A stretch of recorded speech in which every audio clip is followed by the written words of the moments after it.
Soul Knight has been with us since February 17, 2017, and from that time, many drastic changes has taken place. New characters, new lobby design, new pets, new weapons, and we will focus on the weapons for today, where we now have 356 amazing weapons in the cellar.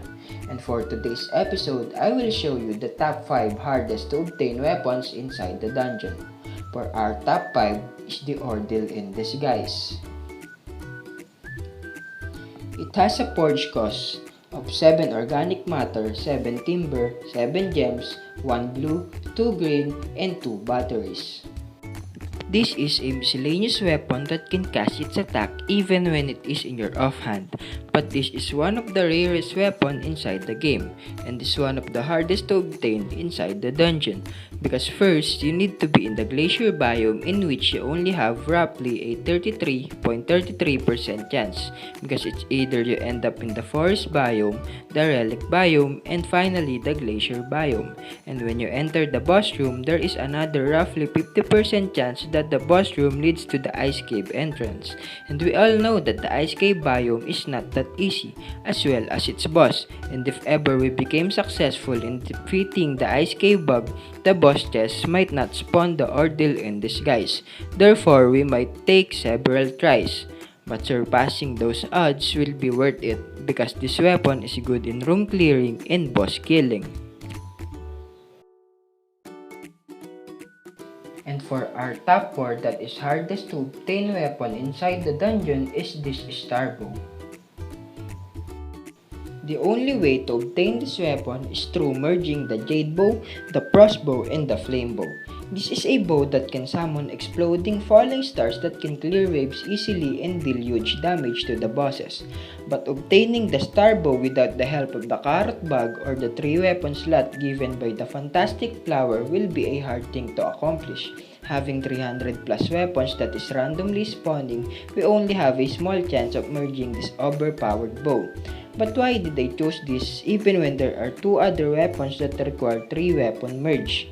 I chose this over the Weeping Eagle because the rarity of weapons required for merging is higher. The Starbow requires 3 blue rarity weapons, while the Weeping Eagle only requires 2 green and 1 blue. And I chose this over the Laser Sword Gold because given the melee only condition, merging 3 laser swords must be a piece of cake.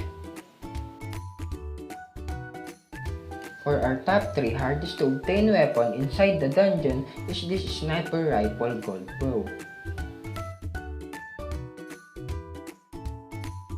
This is a high crit sniper rifle that triggers mini explosion upon contact and can cause burn. Multiple steps are required to obtain this weapon. First is you need a gold paint to turn your sniper rifle to Sniper Rifle Gold. Second is we need an upgrade kit to turn our Sniper Rifle Gold into Sniper Rifle Gold Pro. Given that we don't have an attachment voucher, the only way to get the gold paint is through Weaponsmith. But finding a Weaponsmith doesn't give you a sure shot on a gold paint. For instance, I will show you the attachment that is compatible with the sniper rifle. There is the fully automatic device, the enhanced bullets, 4 elemental stones, 3 types of mini reactor, 4 types of ghost coil, and 4 types of cheap brutality. This gives us only a 1/16 or a 6.25% chance of getting the gold paint, and yet another 6.25% chance on getting the upgrade kit. For our second hardest to find weapon inside the dungeon is we got this scratch card. Yes, a white rarity weapon, but not just this, but this orange rarity praise RNG's card. To understand how hard it is to find this card inside the dungeon, we must first know that the outcomes of this card is also rarity based. For white rarity is 0, which give us 0 coins. For green rarity is bingo, which give us 15 coins. For blue rarity is lucky dog, which give us 50 coins. For purple rarity is jackpot, which give us 100 coins. And for the orange rarity, we have the praise RNG's card, which give us 666 coins. And after knowing the rarity, we must know that the lower the rarity is, the higher the chance we get that. And considering that there is only a couple of times or 3 that we can encounter a scratch card inside the dungeon, probability of getting the orange scratch card inside the dungeon is very low. And for the hardest weapon to obtain inside the dungeon is this nameless weapon, with a forge cost of 4 batteries, 2 parts, and 2 iron stones. This has a very high room clearing capabilities given that you have the laser buff and the shotgun buff.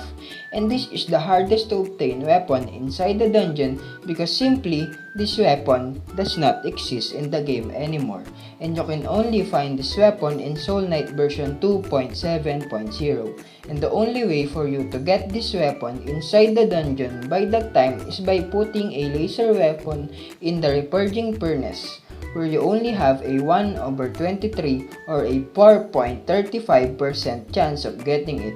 But you can also put it on your forge table by hiring the shared robot 8 times on its free trial protocol, which requires you to have less amount of coins when you are hiring it. That's all for today. Thank you for watching.